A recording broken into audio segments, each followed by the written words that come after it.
Eu nunca tinha comprado 1 quilo de presunto de verdade. Mano, é a melhor coisa que existe. Pra que você vai comprar patinha? Eu nunca mais vou assistir. Vou comprar R$ 25 de presunto de uma vezada só. Melhor coisa. Olá, pessoal do YouTube. Bom dia, boa tarde, boa noite, tudo bem? Bem, não é o Arthur que está começando essa introdução. Dessa vez eu tô aqui, o Neko, famoso Neko, para alguns Kokit, os mais íntimos Kodaka. E a gente tá aqui para gravar a segunda parte do podcast, podcast. Videocast, não sei. E BlazBlue. A gente vai comentar sobre Depois Chrono de... Fantasma e Central Fiction. Depois de quanto É tempo, isso. Neco? Não, essa parte a gente exclui, entendeu? Isso Depois aí- de quanto tempo, né? Essa parte aí a gente que não viu, não existiu. Depois de quanto tempo, Neco? 33% de um ano. Isso foi muito exato e deve dar mais ou menos por aí mesmo. É, Quase 5 meses desde que a gente gravou a primeira parte. Sim, quase 5 meses. E chegou a ser, foi engraçado porque o intuito era a gente gravar tudo num vídeo só e talvez dividir em 2 partes, não sei. Só que pouco tempo depois a gente terminar de gravar do Continuum Shift, a luz caiu na casa do Neco. E séculos se passaram desde então. Ele passou esse tempo todo sem luz, né? Nossa, que é mesmo, né? Foi mesmo, eu nem lembrei que é isso mesmo. A gente começou a falar do Chrono Fantasma, só que aí do nada, cadê o Neco? A gente ia começar, de repente o Neco sumiu, mandamos mensagem, nada de resposta.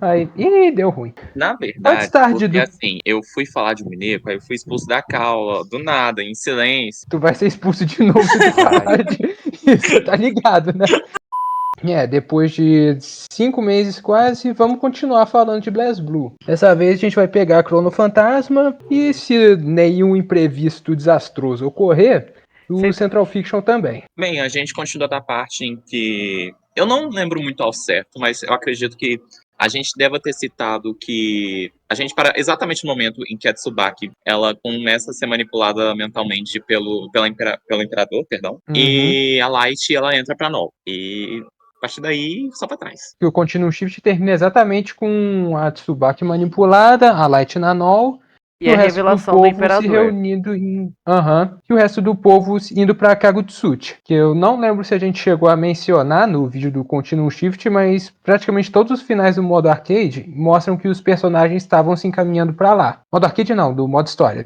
perdão. E Chrono Fantasma, eu acho que já começa com essa coisa de ser o mais diferente da trilogia. Porque se você pegar do Calamity Trigger pro Continuum Shift, você vê que reaproveitaram bastante coisa. Os cenários são muito repetidos, as localidades são praticamente as mesmas, muito porque a história se passava no mesmo lugar. No mesmo local. E aí no Chrono Fantasma, que eles vão para lugar totalmente diferente, então todos os cenários, se você rejogar os modos arcades, vão ser diferentes.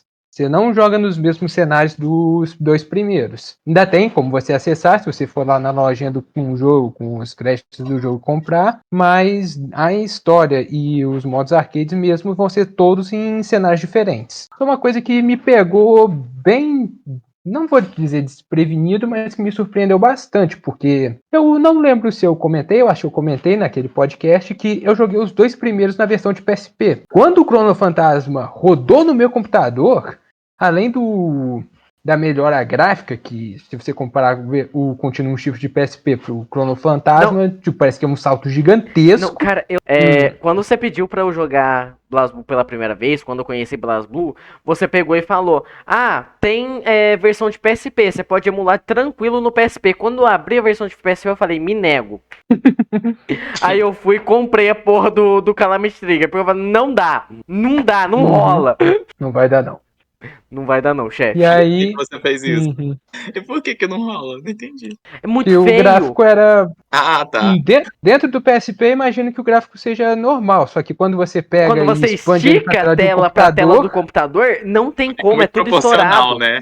Sim, quando eu peguei o Chrono Fantasma, eu primeiro já não sabia se o negócio ia rodar no meu computador, que não roda muita coisa muito bem. Então, quando eu vi que o negócio rodou, eu lembro que foi um dia que eu cheguei a levantar da poltrona e pular de alegria. Porque eu vou fazer uma analogia rápida para tentar resumir o que Chrono Fantasma acaba sendo em comparação aos 3 primeiros. Porque a gente tem o Calamity Trigger, que era um jogo bem experimental. A gente tem o Continuum Shift, que pega tudo que está no Calamity Trigger e adiciona mais coisa. E você tem o Chrono Fantasma, que seria o Continuum Shift, só que ainda mais bombado. Parece que cada jogo foi adicionando e adicionando.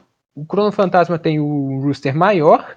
Você não perde nenhum dos personagens que estava nos 2 jogos anteriores. Você tem mais fases. E você também tem um remix de praticamente todas as músicas que estavam nos jogos anteriores. E você ainda pode também conseguir as músicas dos jogos originais na lojinha do jogo. O Chrono Fantasma, se você quer um resumo, é o Continuum Shift ainda mais bombado. Se o Continuum Shift já pegou o que tinha no Calamity Trigger e jogou mais coisa, sem remover nada, o Continuum Shift, o Chrono Fantasma fez a mesma coisa. Pegou o que tinha no Continuum Shift e Vamos lá, tunou ele mais ainda. Continuum Shift igual Calamity Trigger vezes 2, né? Chrono Fantasma É. igual Continuum Shift ao quadrado. Exatamente. É como se o Calamity... É que nem mesmo falou, o Calamity Trigger era experimental.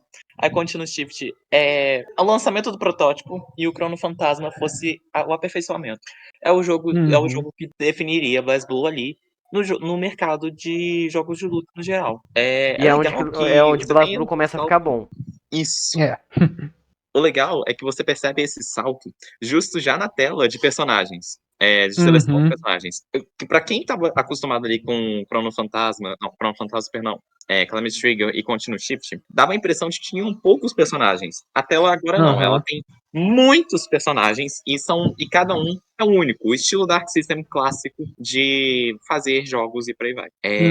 O legal é que dessa vez a gente tem alguns personagens que a gente não, tipo assim, a gente tinha até a ideia de que existiam, mas não diretamente a gente não enxergava diretamente no jogo, como a própria Lambda, ou sei lá, o próprio Amani, e, por curiosidade, a Kokonoe, que entrou como DLC junto do Yuki Terumi, que na realidade era o Hazama. Só que mais pra frente a gente fala mais sobre isso. O legal também que, parando pra analisar, acho que o Chrono Fantasma foi o que mais adicionou personagem, porque teve a Kokonoe, o Kagura, o Terumi, o Azrael, a Bullet e também o Amani e a Celica e Mercury. Só um E o detalhe, que tem a Lambda e a Izayoi. Não esquecer essas duas. não, Izayoi, verdade, bem lembrado. E também você falou da seleção de personagens, e o Chrono Fantasma também foi o primeiro que mudou o esquema visual de seleção de personagens. Graças a Deus! Que uma seleção horrível que tinha nos jogos anteriores. Mudou a música, mudou o cenário. Por sinal, a música de seleção de personagem desse jogo ainda é a minha favorita da franquia, mas eu sei que é um detalhe bobo, mas sei lá, eu gosto de ressaltar essas coisas. O melhor é Central Fiction, mas tudo bem. Dava também. E eu lembro que uma coisa que eu e o Arthur, a gente até quase saiu no tapa, mais disso na sessão de spoiler, foi em relação aos modos arcades, porque nesse jogo eles parecem que complementam mais coisas da história, ou narram um pequeno trecho dela. Porque o modo arcade aqui não é mais aquele negócio, você vai jogando um monte de luta aleatória e vai ter um chefe final meio que padrão pra todo mundo, onde tipo, nos anteriores só um ou outro mudava, que normalmente era o final boss mesmo. Então, tipo, por exemplo, se você jogasse com o Hazama, que é um final boss de Deus e o mundo, você não vai lutar contra o Hazama no modo arcade do Hazama. Mas aqui não, aqui cada modo arcade é bem único, né? Cada modo arcade, tipo, vai pegar e vai complementar mais daquele personagem, vai mostrar mais daquele personagem e, tipo, com lutas pré-programadas ali pra desenvolver isso e o Final Boss exclusivo. Isso é bem estilo Street Fighter 4 ou a série alta do próprio Street Fighter ou os próprios jogos Dark System que já vinham. Isso é bem legal, porque era um elemento que era inovador muito pra principalmente Street Fighter 4. Que aí você Street tinha, Fighter, por não, exemplo, o Street Fighter Chun-Li 4, lutando com a Saber. o Street Fighter 4, todo Final Boss é o Sephiroth. Sim, mas falando assim, porque você tinha rivais ali, você tinha personagens que eram uma espécie de boss, né? Que eram, Ah, deixavam que era o sempre o arcade Ah, bem penúltimo. tinha. único. O penúltimo. Entende? Uhum. É esse meu ponto aqui. Uhum. E a Axis sempre foi lá e complementou, ela aperfeiçoou isso. É esse o ponto, sabe? Uhum. E uma coisa engraçada disso, que quando eu peguei, eu demorei um pouquinho pra entrar no modo história, eu fui fazendo um monte de modo arcade. E eu lembro que a cada vez que eu fazia, eu só ficava tipo, caralho, eu tenho que jogar o modo história. Porque Não, eu o lembro que eu tanto fiz o de modo arcade. spoiler que você deve ter tomado nesses modo arcade, vai se fuder, cara.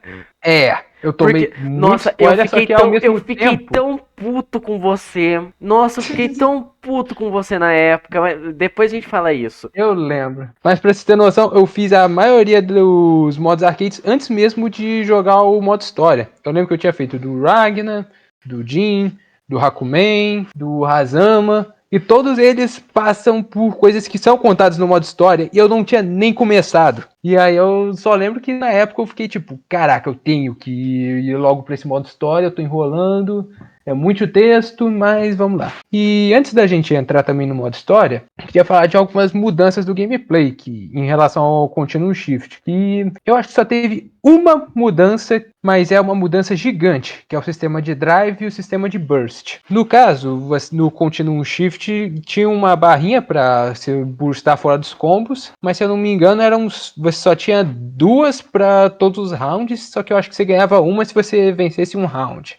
Essa Isso. mesma barrinha servia para você usar o Astral Finish. E no Chrono Fantasma, eles alteraram isso completamente. Que bom, porque era um porre. Agora o Astral Finish pode ser utilizado quando seu oponente estiver com 30% de HP sobrando. E só você ter o meter completo. E o Burst tem uma barrinha própria para o Burst que vai carregando. E você pode usar ele ou para burstar fora do combo, ou para entrar no modo Overdrive, que é o modo que deixa seu personagem super apelão para fazer combos maiores ou fazer especiais mais fortes. Pode parecer pouca mudança, mas isso fez uma diferença do caramba jogando. Ainda mais porque eu particularmente não gosto muito do sistema de burst do Continuum Shift. E no Chrono Fantasma melhoraram muito isso. Eu me vi usando muitas vezes mais o Overdrive, usando bastante também o aim pra boostar fora de combos. E eu acho que o Chrono Fantasma foi o que realmente fez isso ser bem relevante na franquia. Foi melhorado no Central Fiction ainda, mas o primeiro passo foi aqui. E bom, acho que tá bom da gente falar um pouco da história, porque a história desse jogo tem bastante coisa. E pelo visto eu sou o que mais tem memória sobre isso aqui. É, porque 5 meses. Começando pelo começo, tem uma cutscene mostrando uma conversa entre os antagonistas, que basicamente só mostra que eles estão planejando fazer capetice. E tem uma coisa que esse jogo fez, e ele foi o único que fez isso, e eu acho que eu fico feliz por não ter acontecido a mesma coisa no Central Fiction, mas foi pegar a história e dividir ela em 3 partes. Uma contando a história dos 6 heróis, e outras 2 contando histórias que se passam no presente. E uma delas tem o foco principal, e outra meio que conta a história de outros personagens enquanto tá acontecendo a história principal. Eu digo que foi bom eles não terem repetido isso no Central Fiction, porque isso dá uma confusão desgraçada na cabeça de todo mundo. Sim. Porque essa história que se passa em paralelo, muitas vezes você fica tendo que fazer um malabarismo mental para encaixar com a história que se passa na história principal. É porque, tipo, Já que uma é em paralelo à outra. Uma coisa que o Chrono Fantasma faz que, na teoria, poderia ficar mais fácil esse malabarismo mental, é porque você avança, tipo, por exemplo, vou focar só na principal, assim. Vai chegar um certo ponto da história que o jogo vai pegar e falar, joga as outras. E aí quando você chegar em certo ponto das outras, você libera o resto da história principal. Nisso você talvez, então tudo que tá acontecendo aqui tá mais ou menos no mesmo período. Não, não tá. É isso que deixa a história bem aí, por exemplo, confusa de entender. a segunda ali que o Mano tá falando que é paralela é a do setor 7. A do setor 7 vai mostrando coisa que você não sabe direito onde encaixar. Então, por exemplo, tinha coisa da Kokonoi, tinha coisa da Lich, que aparecia muito nessa do setor 7, e parecia que entrava em conflito com coisa que eu tava vendo na metade da campanha principal. Isso é muito Resident Evil 6, socorro. Ou não me fala isso não! É um dos próximos que eu vou jogar! Puta que pariu, socorro! Ironicamente, Resident Evil 6 é o meu favorito, mas enfim.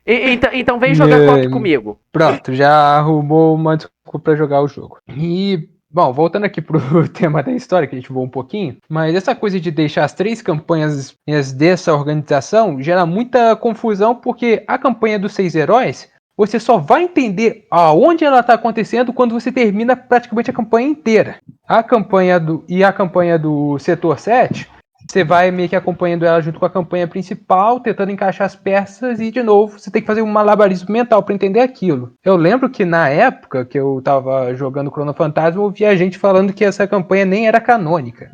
Às vezes parece. Cara, a forma como a do setor 7 termina e o ponto onde é do jogo principal tá, você fala... Gente, tipo, eu acho muito mais fácil encaixar no momento presente, por mais que aí já seja um pouco de fora. É mais fácil encaixar no momento presente a dos 6 heróis inteiras do que do setor 7. A do setor 7 junto com a principal é um malabarismo mental que você tem que fazer pra entender o que tá acontecendo. Porque tem hora que realmente as coisas não estão batendo. Tanto que a do setor 7 eu lembro que foi a que eu mais sofri pra jogar. Eu falava, não, velho, não quero jogar setor 7 não, vai se fuder, história ruim. Acho que assim, faz sentido eles terem dado essa tentativa de dar um malabarismo maior no setor 7, porque quando a gente joga o Continuum Shift e principalmente o Calamity Trigger, a gente só sabe muito da existência do setor 7. A gente até entende o que tá acontecendo por cima por conta do Tiger ou da Kokonoi, mas assim, a gente não tem muita informação. O problema é que, bem, a história de BlazBlue já é confusa. Aí você mistura uma coisa que é paralela, mas ela, ao mesmo tempo, ela é importante pra história e, tipo, junta o paradoxo do útil ao desagradável, então... Fica uma confusão do caralho pra entender o jogo. Fora que, tipo, eu só queria falar, mas a coisa, tipo, a história do setor 7 não ajuda você a entender o setor 7. Mas o que mais ajuda a entender o setor 7 é uma história que não é nem obrigatória. Exato. O pior que é. É verdade, porque eu vou bem lembrar, tem essas histórias que contam coisa do passado. Depois eu vou falar delas. Mas vou falando da história principal. Vai falar da história colegial também? Oi? Vamos falar do anime colegial também? É verdade, tem essa daí. Caraca, isso só me faz reparar que, cara, Chrono Phantasma tem muito conteúdo. Se bobear, tem mais conteúdo que o Central Fiction. Verdade. Quesito de história, por mais que seja um caos pra você entender aquilo tudo, até em quesito de personagem, porque ainda tem os personagens tunados lá que você também pode pegar na lojinha. Cara, acho que poucos jogos da atualidade, especialmente jogo de luta, são lançados com tanto conteúdo que nem esse jogo é. Sim, fora que o BlazBlue, o Chrono Phantasma, ele tem conteúdo pra caralho e, tipo, com exceção dessa história do Setor 7, que ela é uma bagunça, parece que tudo encaixa e tudo tem uma utilidade ali. Tanto que uma coisa que eu lembro que antes de eu jogar o Chrono Phantasma, você falou, porque eu tava puto com o Calamity Trigger e com o Continuum Shift. Por quê? Porque eu tava fazendo um monte de modo de história que, tipo, pra que isso serviu? Eu odiava fazer modo história de personagem ali nesses 2 jogos. Modo história do Cal, modo história da Light, modo história... Detestava. Completamente. Aqui, ele tem esses modos histórias mais geral, mais abrangente, e todo mundo tem utilidade. Todo mundo tem porquê estar naquela história. Coisa que nem o Central Fiction faz. É verdade. Eu lembro que eu comentei disso com você antes de você jogar o Chrono Phantasma, que você sempre perguntava, pô, por que eu tô fazendo isso? Esse personagem vai ser útil pra alguma coisa? Eu falava, no Chrono Phantasma vai. E realmente, o Chrono Phantasma, acho que foi o modo história de BlazBlue que realmente conseguiu pegar tudo que tinha sido setado nos jogos anteriores e conseguir misturar. Seria praticamente fazer uma analogia viajada agora, seria o Vingadores de BlazBlue, porque realmente conseguiu pegar todos os personagens e dar para todos eles uma utilidade dentro da história. E isso é uma coisa difícil pra caralho, porque o elenco de BlazBlue é gigante. E ainda adicionaram No mais Chrono filho da Fantasma. puta nesse. Ai, E filho da puta que, tipo, você nem Uhum. sabia da existência, mas tava ali desde o começo, já tinha envolvimento na história. Você fala, gente, nossa, Uhum. vocês vão me matar, mas é legal isso, que é dar vividez à obra. Você vê que cada personagem ali tem uma personalidade. A Uhum. única obra que eu vi muito parecido isso, não, agora sem, tipo assim, sem pelo mérito de verdade, assim, foi o Mineiro. não. É, tipo assim, todos os personagens têm uma personalidade ali. Eles têm certa importância. A gente, por exemplo, percebe isso. Eu não quero dar muito spoiler, mas já spoilando um pouco. A gente percebe isso no próprio Ben Shishigami. Que ele era um personagem só de alívio cômico ali. Mas se não fosse por ele, em um X momento que acontece ali, a trama estaria totalmente torta ali e as coisas teriam desandado totalmente. Não, pra mim o Bang Uhum. podia encerrar o arco dele nesse jogo. Não precisava ter o Bang no Central Fiction. Sim, O Bang tem uma parte maravilhosa nesse jogo.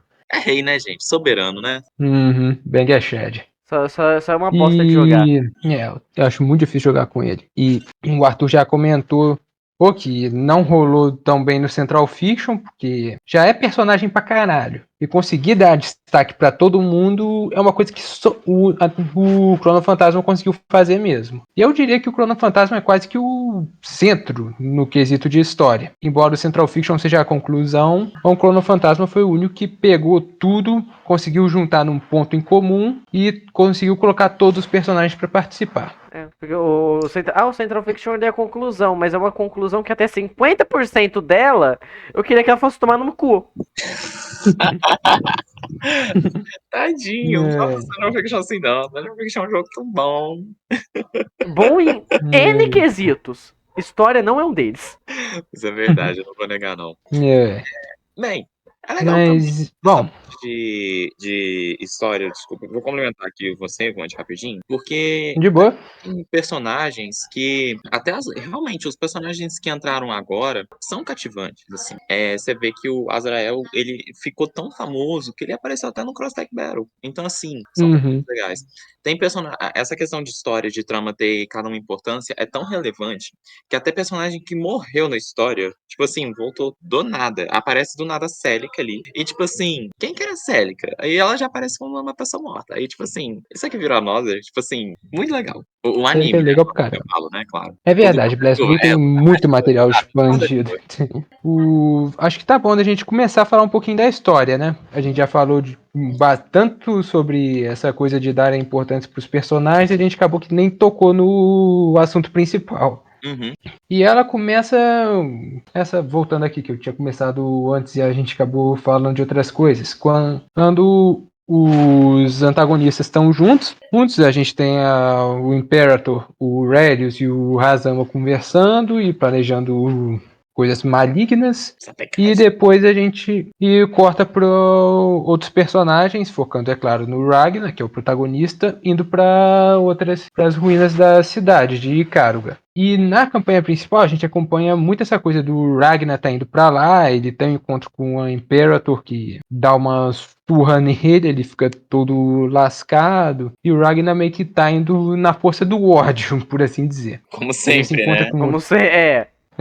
e ele tá revoltado, porque é aquilo, o Ragnar ele é um personagem que ele queria descobrir se tinha como encontrar a irmã dele, ele acabou descobrindo que a irmã dele era o maior inimigo dele ao mesmo tempo, ele vai lá para tentar investigar, para tentar fazer alguma coisa, e o Ragnar na primeira parte de Chrono Fantasma, ele só se lasca. Coitado, se ferra de todas as formas possíveis. Ele sai no 320 enfrentando todo mundo, e no final ele acaba encontrando a Mil. E assim como ele já tinha derrotado ela, entre muitas aspas, no Calamity Trigger, e os dois acabam se encontrando de novo no Chrono Fantasma.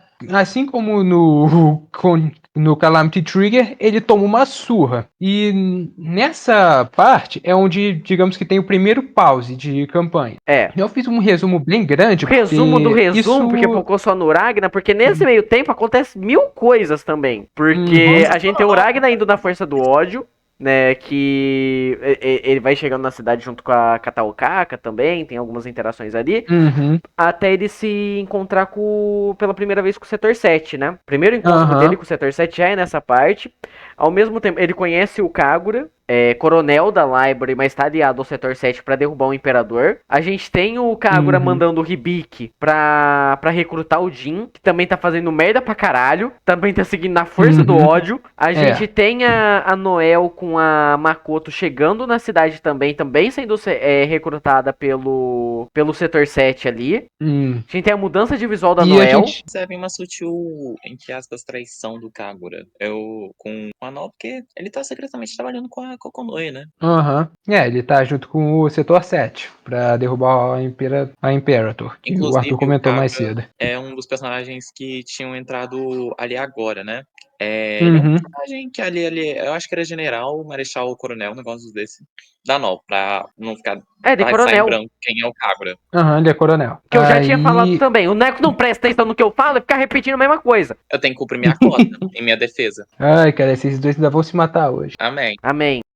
E além de tudo isso, na campanha principal é onde os 6 heróis que ainda sobraram, que são o Hakumen, o Jubei e o Valkenheim, eles começam a armar um plano para tentar derrubar o Terumi, que até esse momento é o cara que, tipo, mesmo quando ele perdia, ele saía ganhando. Que ele tava lá no corpo do Hazama, não tinha muita consequência com o que você fizesse contra ele. E até esse momento da história, ninguém tava conseguindo achar alguma forma de contra-atacar ele. E nessa parte, Falando os 6 heróis... falando de 6 heróis, tem a criança desgraçada com o Bang também. A Platinum The Trinity, que tava andando com o Bang, que também foi para a Ikaruga. Tem a e, se eu não me engano, bem no comecinho mesmo, eles se separam, que ela vai para um canto, o Bang vai para o outro, e o Bang tava conversando com a Trinity Glassfield, que estava lá no cajado da Platinum. Os dois se separam, e o Bang meio que vai fazer as coisas dele, ele fica sumido por um tempinho na história, e a Platinum vai fazer as coisas dela, ela também fica sumida por um tempinho na história, até que ela se encontra com o Valkenheim, que meio que leva ela à força lá para eles conversarem com a Rachel e começarem a armar alguma estratégia para enfrentar o Terumi. E isso é, de novo, um resumo do que tá acontecendo na primeira parte. Só que aí entra aquele esquema que a gente falou das histórias em paralelo. Porque a gente tem a história dos 6 heróis, que começa com o Ragnar em algum canto aleatório, conversando com a Celica no passado. Não, na verdade, meio dos que vai 6 contando heróis nem começa com o Ragnar. O Ragnar começa a aparecer na história dos 6 heróis na segunda parte. É verdade. Isso que eu misturei aqui um pouquinho. Os 6 heróis começa realmente tratando coisa dos 6 heróis, trazendo coisa da lore da Black Beast, trazendo coisa ali das guerras. Você vendo um pouco a interação de alguns deles, mas eu acho que ele foca ainda muito na figura da Celica. Eu acho que a série foca na figura da Celica e do Jubei. Foca em diálogos dos dois personagens e você não entende ainda muito qual é a questão necessariamente dessa campanha. A campanha dos 6 heróis, eu lembro que eu até comentei com você, ela só vai fazer sentido no final da história. Sim. E realmente ela só faz sentido no finalzinho da história. Cara, a história dos 6 heróis só faz sentido quando você chega no antepenúltimo capítulo da história principal. E ainda tem a história do Setor 7. Cara, a única coisa eu lembro do Setor 7 nessa primeira parte é o Azrael fugindo. O começo é o Azrael fugindo e meio que vai contando pelo ponto de vista mais da Kokonoi, porque Setor 7 vai lá, libera o Azrael pra fazer as capetices dele. Não, o filho da puta sai no murro. Não, eles liberam entre aspas, porque eles falam, você tá com não sei quantos selos, o Azrael manda beleza, dá um tapinha nas costas do maluco, o maluco morre. Então, tipo, liberou pra tentar controlar e deu errado em todos os sentidos possíveis. Que o Azrael sai de lá na fúria de, sei lá, invento comparativo aí, 20 touros, por aí. O bicho sai passando o rodo em todo mundo. E o alvo principal dele é a Kokonoi, porque foi a Kokonoi que colocou ele lá. E aí, essa primeira parte do Setor 7 mostra mas o ponto de vista da Kokonoi tendo que escapar de lá e indo se encontrar com o Kagura. E mostra como que ela chegou antes do Teiger junto com a Noel e a Makoto.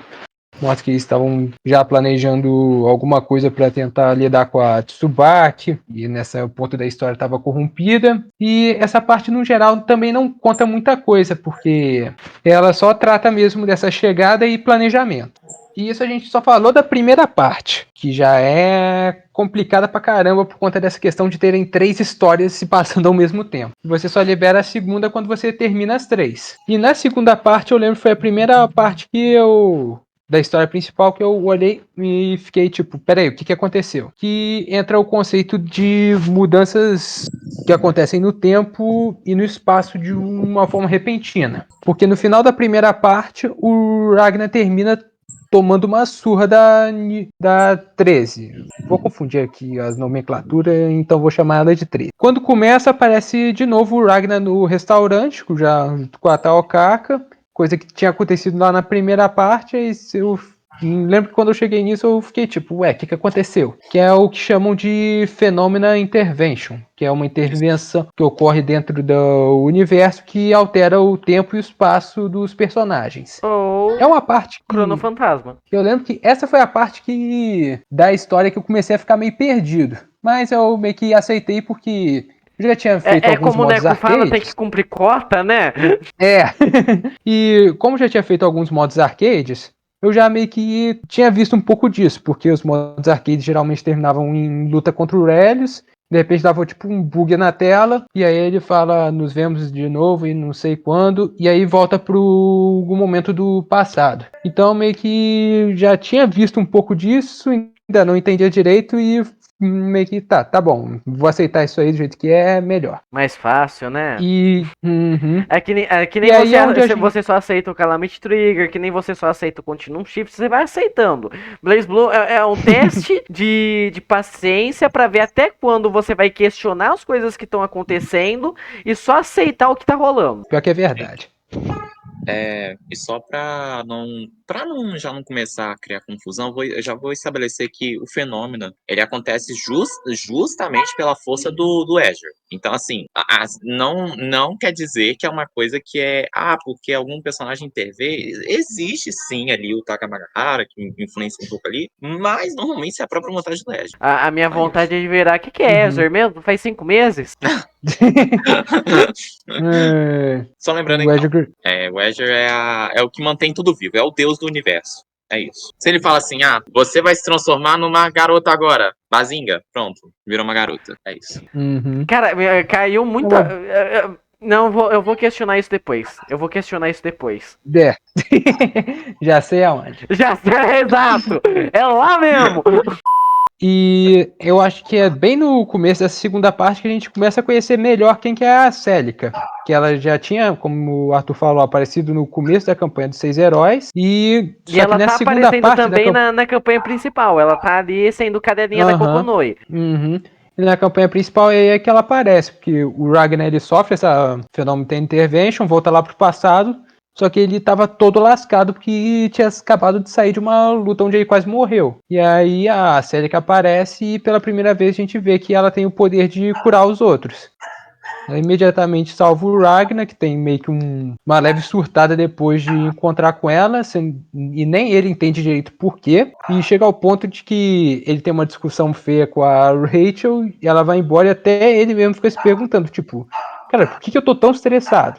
Mesmo pro personagem que vive na força do ódio até esse momento, o Ragnar tava se questionando o que tava acontecendo ali. E aí ele tava procurando a Noelle porque tem aquela coisa da Noelle ter o olho do Azure e ela poder enxergar outras coisas que ele não tinha acesso, e ele pensava em ter a Noelle como aliada para conseguir ver se tinha alguma coisa que dava pra fazer em relação à irmã dele, em relação a essa treta toda.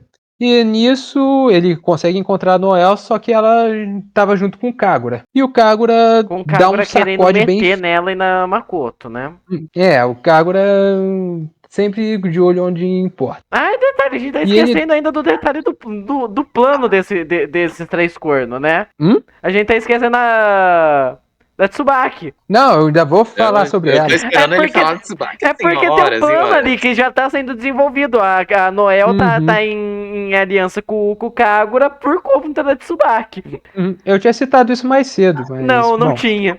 porque o plano deles começa a formar melhor quando o Jin definitivamente entra. Que o Hibiki já tinha ido chamar ele, ele fica meio relutante no começo, mas depois ele aceita. Aí é nessa segunda parte que o Jin entra de verdade. Mas E primeiro o Ragnar obviamente toma uma Ragnar e Jin coça. saem na porrada. Uhum.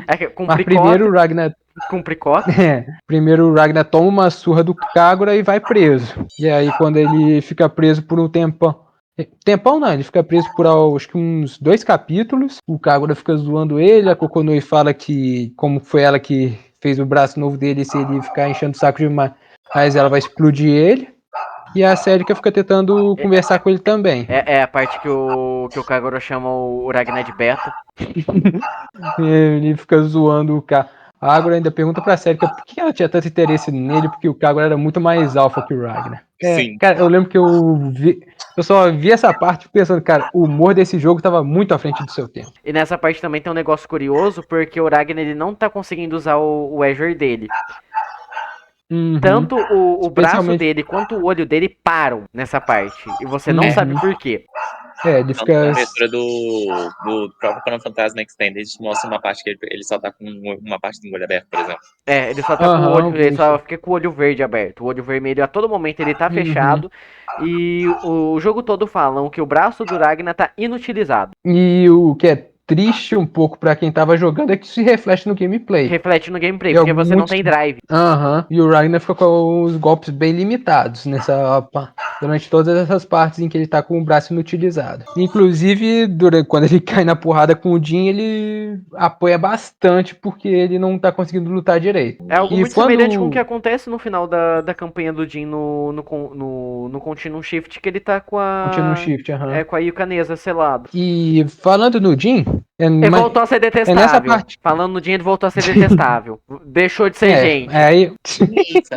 Isso. Aí que ele se junta também, ele aceita o convite do Ribi e, tipo, depois de ver que ele não ia conseguir dar conta das tretas sozinho, e acaba Ele juntando tem ao. treta com o Relius também antes de aceitar o convite, né? Aham, ele aceita o Quem convite não tem porque ele treta enfrenta com o. Lyrias, né, gente? Quem não tem, né? Quem não tem? Mas o Relius tem uma luta onde o Jin acaba perdendo. E quando o Jin perde, que ele fala com o Ribi que vou precisar de ajuda mesmo. É aí que ele se junta com o time do Kagura e que ele tem a treta dele com o Ragnar, porque os dois sempre tem que tretar em todos os jogos. E aí é onde o plano para salvar a Tsubaki começa a criar uma forma mais sólida. Porque até aí você vê que a Noel e a Makoto estavam lá porque eles também queriam salvar a Tsubaki, mas não sabiam ao certo como. E quando o Jin chega, eles conseguem traçar um plano melhor para conseguir lidar com a situação. E eu não tinha tocado muito nesse assunto antes, porque é aí que vem a questão de maluquice de enredo. Já que na história do Em Paralela, mostra que em determinado momento a Kokonoi e o Kagura estavam planejando quando deixar isso por conta do Kagura, e se desse errado, se não tivesse jeito pra matar a Tsubaki mesmo. Só que a Makoto escuta, ela vai totalmente contra, e nesse período ela e a Noel fogem de lá, e no caminho a Noel acaba que se encontra com o Kagura mesmo, os dois conversam e ela volta, e a Makoto encontra a Tsubaki. Só que quando ela encontra a Tsubaki, ela vê como que a Tsubaki estava bitolada nessa situação do Imperator, e os dois se enfrentam, a Tsubaki vence, e o Kagura, como até esse momento ninguém sabe que ele estava trabalhando junto com a Kokonoi, aparece e prende a Makoto falando que ela ia ficar sob custódia dele. E aí a gente volta pro presente. Por isso que eu falei que é uma bagunça esse negócio de deixar a história do Setor 7 em paralelo com a história principal. Tem coisa que capítulo por capítulo não se encaixa direito. Sim. Fora isso, no E do essa Setor é 7, uma nessa delas. parte também, ainda vai mostrando coisa envolvendo a Lich, porque a Lich na principal ela tá trabalhando com o Relios. E aí nessa parte do Setor 7 vai mostrando coisa da Lich junto da Kokonoi. Você fala, calma, oi, tá pé, não, onde? A Lich com a Kokonoi é a coisa que eu mais... Isso encaixa? Isso tá aqui mesmo? Onde? Como? Essa parte é realmente muito confusa de entender por conta desse negócio de serem duas histórias paralelas. Eu acho que teria sido melhor se juntasse essas duas histórias e colocassem numa linha reta só. Ia ficar mais demorado? Mas caraca. ia ser mais fácil de entender também. De qualquer forma você vai demorar porque você tem que jogar tudo pra terminar. Eu acho que teria sido melhor se tivessem feito só uma linha reta nesse caso. Que realmente só a história dos 6 heróis que acontece de um jeito diferente. E falando na história dos 6 heróis, é aí que realmente entra a parte que começa a contar coisa lá do passado. Como se o Ragnar e a Celica estivessem juntos em um outro... Coisa lá do passado, Uma situação. mas com vírgula, porque você não entende. Porque, tipo, você tem o. Tipo, abre a segunda parte, tá, Ragnar. Aí só, tá, por que o Ragnar tá no Uhum. passado?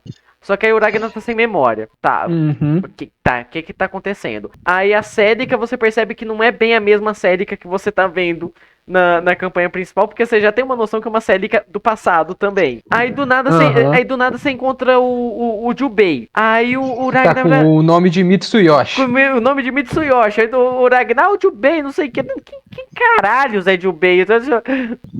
Oi, o que tá rolando aí, amigo? Me explica melhor, tipo... É uma bagunça ali a primeira parte do 6 heróis, porque, porra... Independente do jogo, a história vai ser confusa. Sim, cumprir cota. Eu tô vendo, o nome do título vai ser Cumprindo Cota. Voltando aqui um pouco pra história principal, tem essa treta do Ragnar com o Jin de novo, e o Ragnar continua sem conseguir usar o olho e o braço. E é onde a gente descobre que a Celica também tem um péssimo senso de direção. Que toda hora o Ragnar fala, Celica, você vai pra lá? Ela fala, vou. E aí você vê, ela foi em todos os lugares, menos no lugar que ela falou que ela ia. Isso é uma coisa engraçada porque se reflete tanto na história principal, quanto na história dos 6 heróis. Na história dos 6 heróis, ela tá com o mapa, o Ragnar... Nossa, a parte do mapa na floresta, puta que pariu.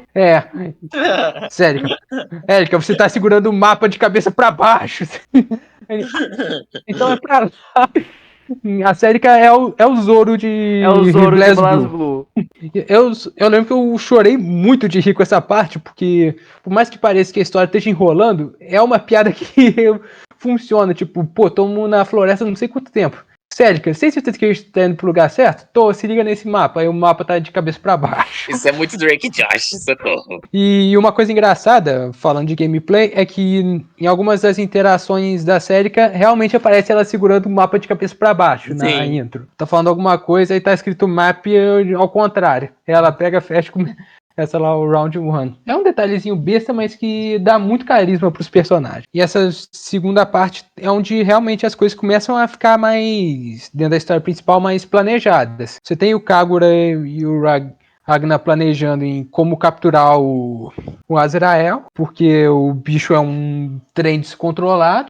Você tem o Jin, a Makoto e a Noel fazendo um plano para como salvar a Tsubaki. E você vê que nessa parte, mesmo que o Jin seja meio escuro. O Jin é bem babaca com o povo, especialmente com a Noel. Principalmente com a Noel. Ele tá legitimamente preocupado. E é onde acontece, acho que uma das minhas interações favoritas do Jin com o Ragnar. Que o Jin tá lá pensativo, o Ragnar chega pra ele, seguinte, você destruiu a nossa casa, tu arrancou meu braço, tu fudeu com a vida de todo mundo que tava perto, mas você tá tendo uma segunda chance. Dessa vez, pelo amor de Deus, não estraga tudo de novo. E é engraçado que, o incentivo que o Jin tava precisando ouvir naquela hora, porque ele tava meio pensativo, o Ragnar só lembrou, tu já ferrou gente demais, vê se dessa vez faz valer a pena. Não é todo mundo que tem uma segunda chance que você tá tendo, não, moleque. É uma parte que eu lembro que eu ri um bocado quando eu vi, mas que, parando pra pensar, eu acho que também é uma parte que resume bem a relação do Ragnar com o Jin. E porque os dois, ao mesmo tempo que os dois estão sempre caindo na porrada, você vê que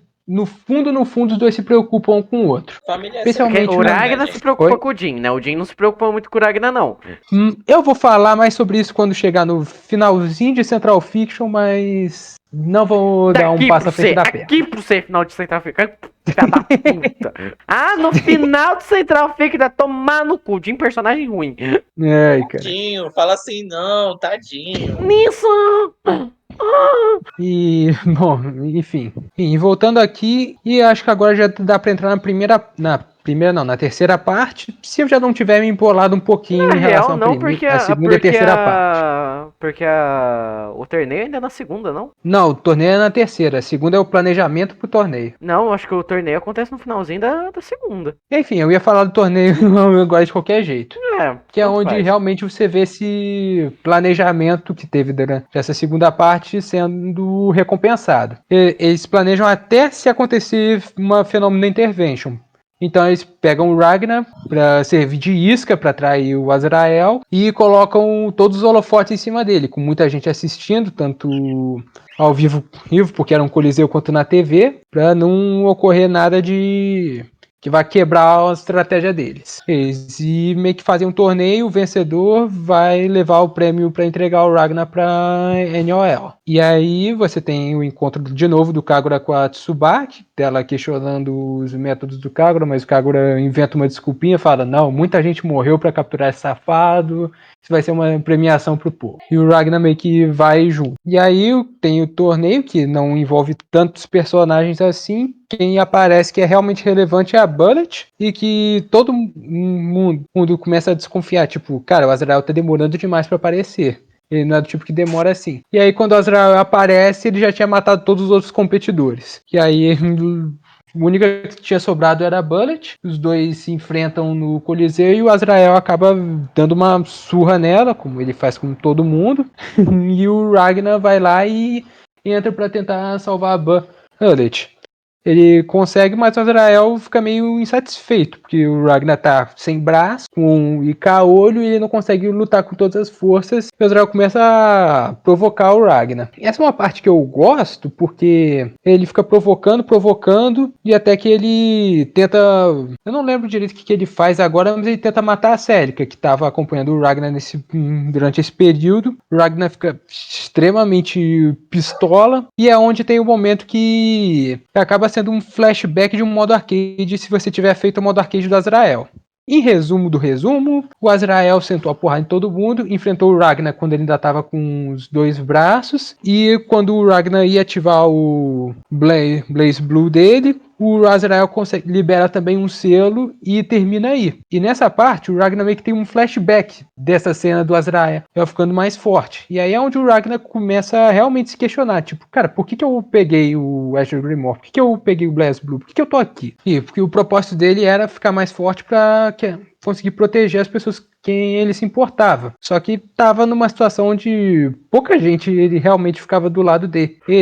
E a Celica era uma dessas pessoas. E foi nesse momento que o Ragnar faz o contrário. Ao invés de tentar atravessar tudo na força do ódio, ele desativa o BlazBlue, que ele ia ativar, e fala: não, eu vou lutar com você do jeito que eu tô aqui, sinto muito se você tá triste. E o Azrael fica puto com o Ragnar, mas aí é onde o Kagura intervém. E aí é onde eu diria que começa a rivalidade dos dois, porque o Kagura e o Azrael acabam caindo na porrada algumas vezes depois desse confronto especial que acontece aí. Porque o Kagura começa a enfrentar o Azrael, tem até uma cutscene animada para esse momento, e de repente o Kagura simplesmente para. E até aquele momento eles tinham um plano de selar o Azrael, mas tinha que fazer um jeito dele meio que sossegar. E o Kagura para de lutar e percebe, cara, o seu poder parece que é influenciado pelo seu oponente. Se eu não ficar com vontade de te matar, o seu poder vai ficar menor. E isso dá uma brecha para Kokonoi meio que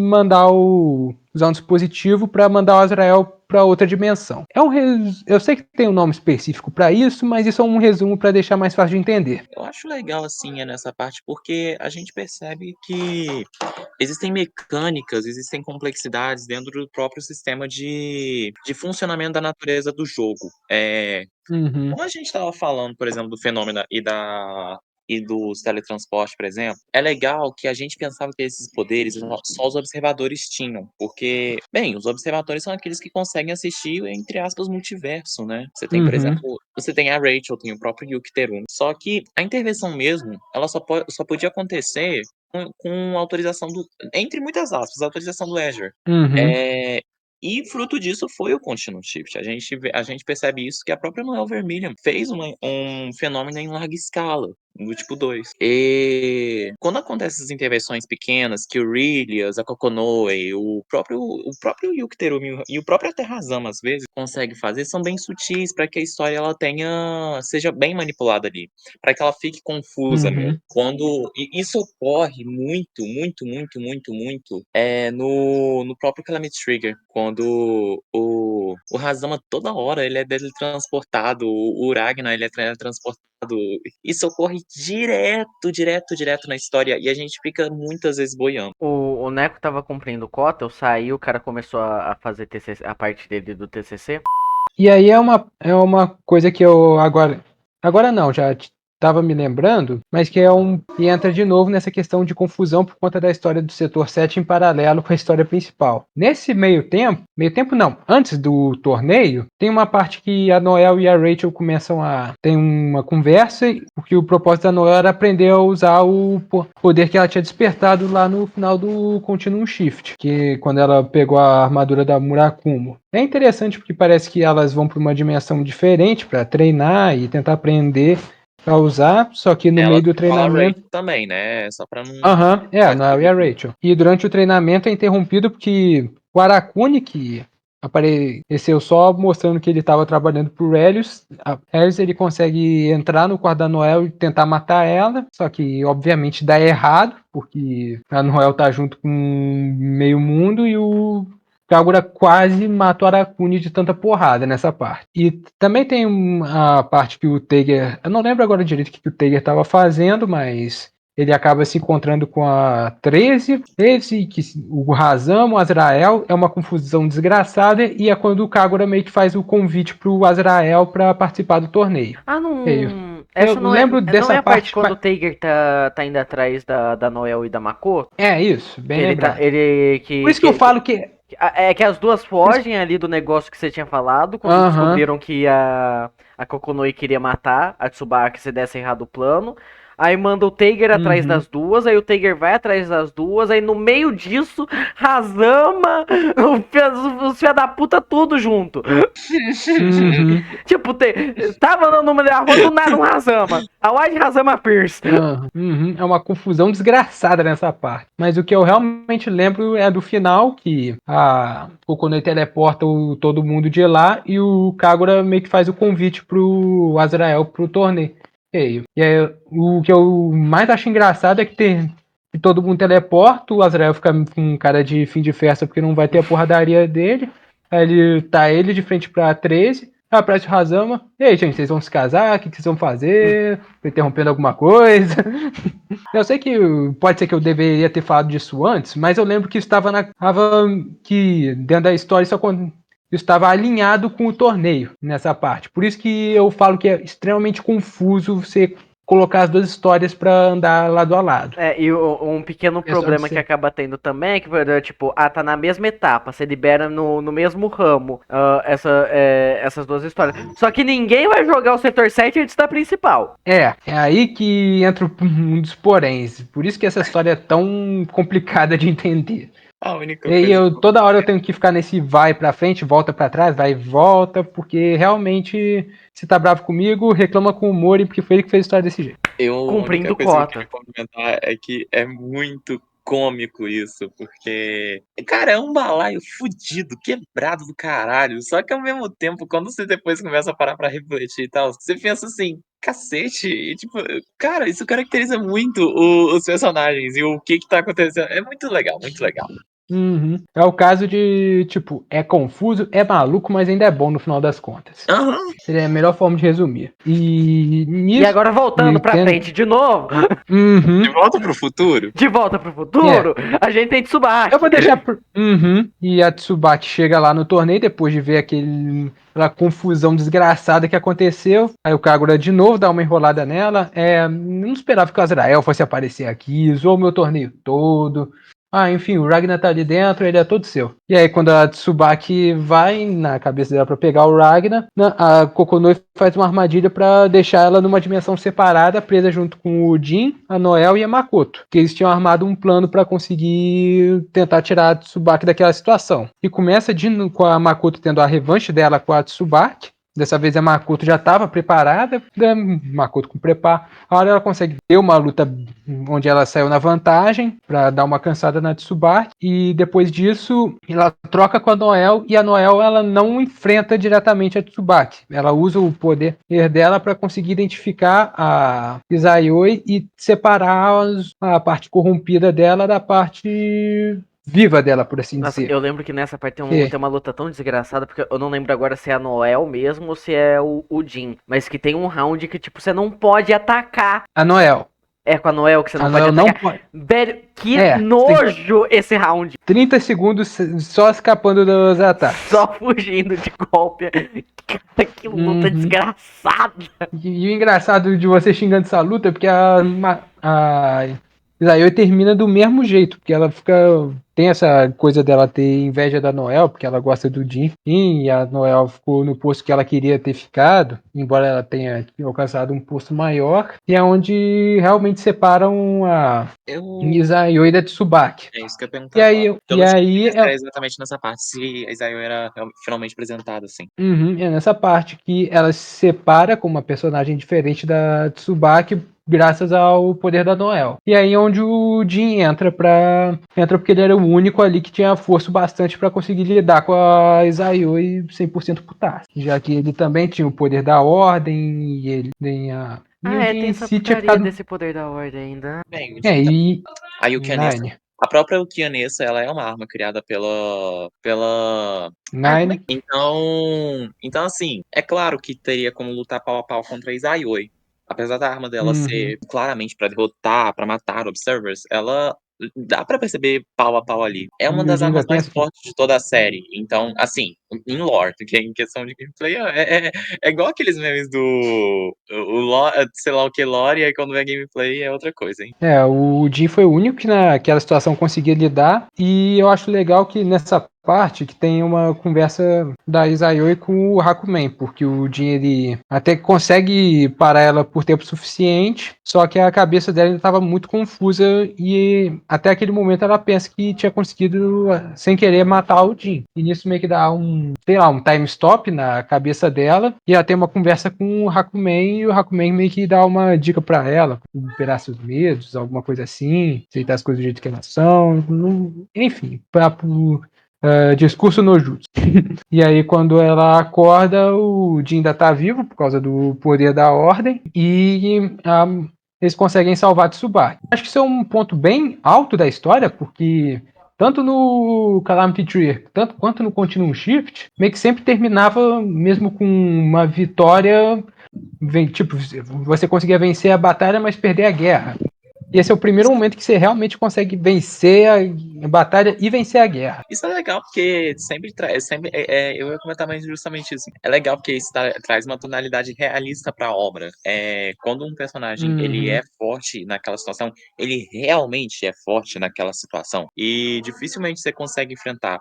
Não é tipo, sei lá, que nem eu falei Street Fighter mais cedo, mas não é igual, sei lá, Street Fighter que o Ryu tira o poder do cu e vai lá e derrota o Bison, assim, porque sim, não. Você, por exemplo, quando você chega no Central Fiction na campanha de um dos personagens do DLC, inclusive tem gameplay no canal do Arthur da Mai, tipo assim, quando você olha a gameplay, parece que, tipo assim, a Mai é uma poderosona, sei lá o quê. Quando você vê a história lá, quando ela é claramente espancada pelo Lyrias. E, tipo assim, o Sim. Lyrias ainda cagueando pra ela. E, tipo, é justamente essa, de você venceu a batalha, mas perdeu a guerra. E é legal essa tonalidade mais realista na obra. Por mais que você tenha ali, sim, derrotado e vencido ali o que era pra acontecer. Fora que o Jin tipo, mostra dentro de lore e história mesmo como o Jin é foda nessa parte, porque ainda tem a questão que ele tá enfrentando a Izayoi, que é uma arma anti-Noctoris. Então, É uma arma pra destruir o Jin. E ele ganha. Dando prosseguimento à história, eu vou terminar de falar essa parte do Coliseu antes de falar das outras, para não deixar isso mais embolado que já tá. E tem essa vitória do Jin, da Noel e da Mako, outro para conseguir trazer a Tsubaki de volta. E enquanto isso, o Ragnar ele estava no subsolo, ajudando a Célica. E aí, quando os dois se separam por um tempo, o Ragnar consegue recuperar a visão do olho dele e consegue também recuperar o braço. Ele fica meio que, ué, o que tá acontecendo? Porque do nada agora voltou a funcionar. E antes mesmo dele conseguir elaborar muito nisso, aparece o Razama encapetado dele pra quebrar ele na porrada. E o Razama ainda tem uma interação engraçada que ele... Eu tô aqui pra ver se é você mesmo. Tipo, tô te caçando faz um tempo, você tá sumido, não te espanco faz um bom tempo. E aí os dois travam outra luta aí. Só que o legal nessa parte é o desespero desespero que o Hazama chega logo depois da luta. Aham. Porque na luta o Hazama vence, pensa, fica brincando lá com o Ragnar. E aí, de repente, Ele ele também olha fica pro sem lado. poder. Ué, o que tá acontecendo? E aí você não aparece a tava mal? Coco- Eu não matei você? Aham. Célica, puta que pariu, a Célica! Tanta gente pra aparecer.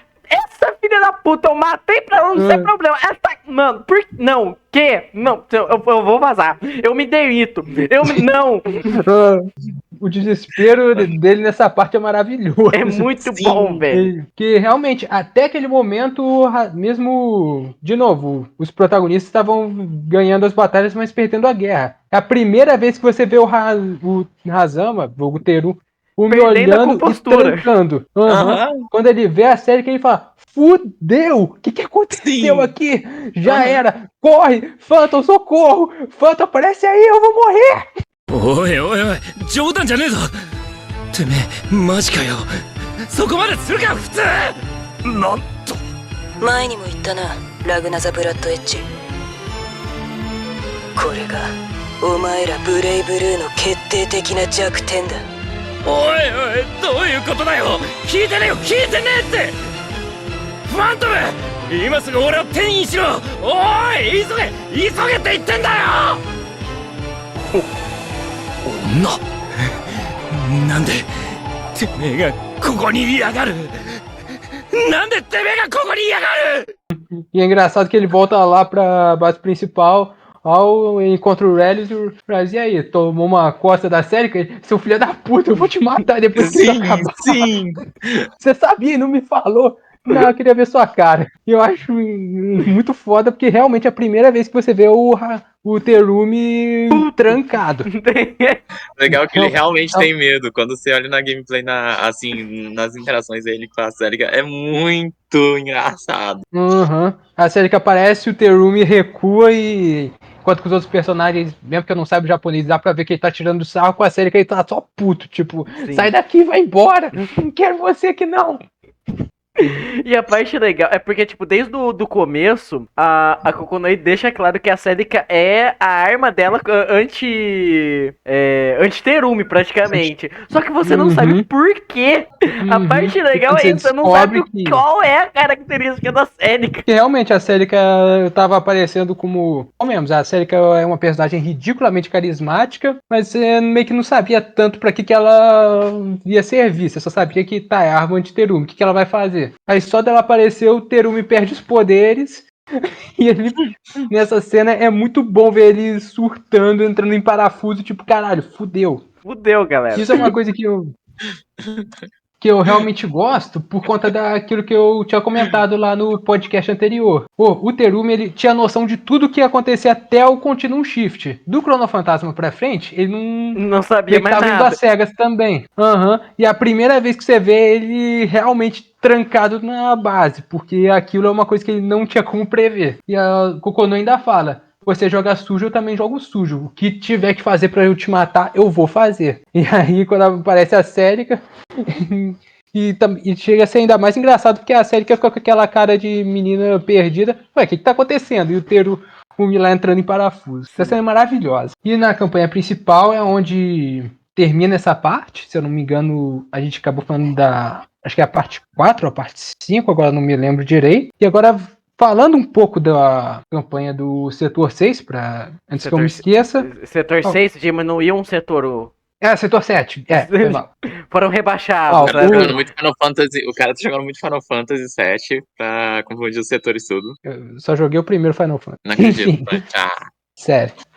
Mas o que é interessante também dessa parte do Setor 7, que eu vou destacar aqui, é de uma interação da Light, que ela explica um pouco porque ela tá tanto atrás do Arakuni, embora ela não dá muito contexto por enquanto. Você só descobre isso melhor mesmo em outra campanha. E a questão do Kagura com o Bang, porque o Bang, né, durante esse meio termo estava viajando pela região, mas sem muito propósito, e ele e o Kagura se encontram encontram e é onde o Kagura revela que o verdadeiro imperador estava com ele. E ele ele manda uma missão pro Bang para ele ficar de olho em um local específico, porque ele estava com a chave para fazer o equipamento funcionar, por assim dizer.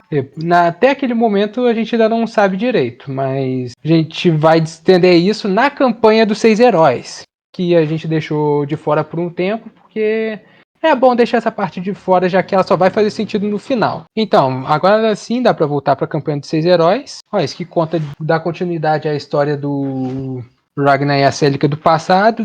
Eles conhecem o Jubei, eles viajam se eu não me engano, pro Japão, eu não lembro direito. Pro Japão. Porque assim, Arc System Works tem problema com o próprio país. Toda obra dessa, vamos explodir o Japão? Guilty Gear, o Japão explode, BlazBlue, o Japão explode. O Japão onde as coisas explodiram. Eu nunca vi um sentimento de patriotismo tão bom assim na minha vida. Bom, nossa, é maravilhoso, né? E aí eles vão lá pro Japão e o Ragnar ainda tá nesse passado, sem braço sem e olho, sem olho. E detalhe, no caminho pro Japão ainda encontram mais 2 personagens. Trinity e Nine. Uhum.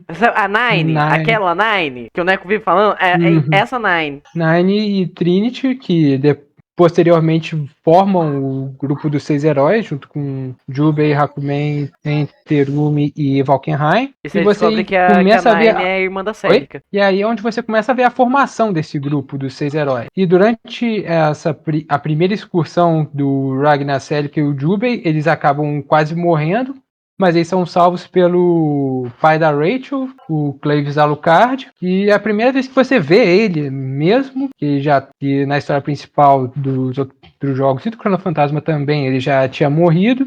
E você vê o Valkenheim jovem, a Rachel ainda mais pirralha do que ela já é.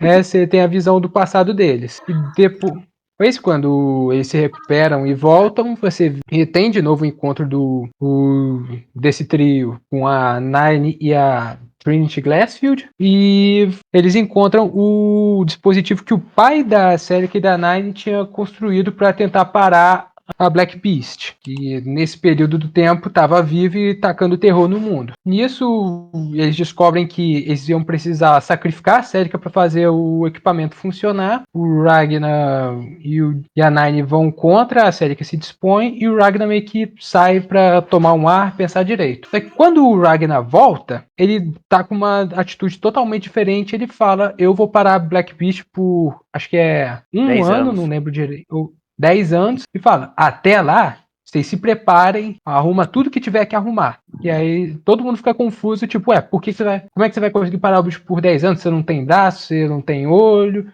confia em mim que eu vou fazer.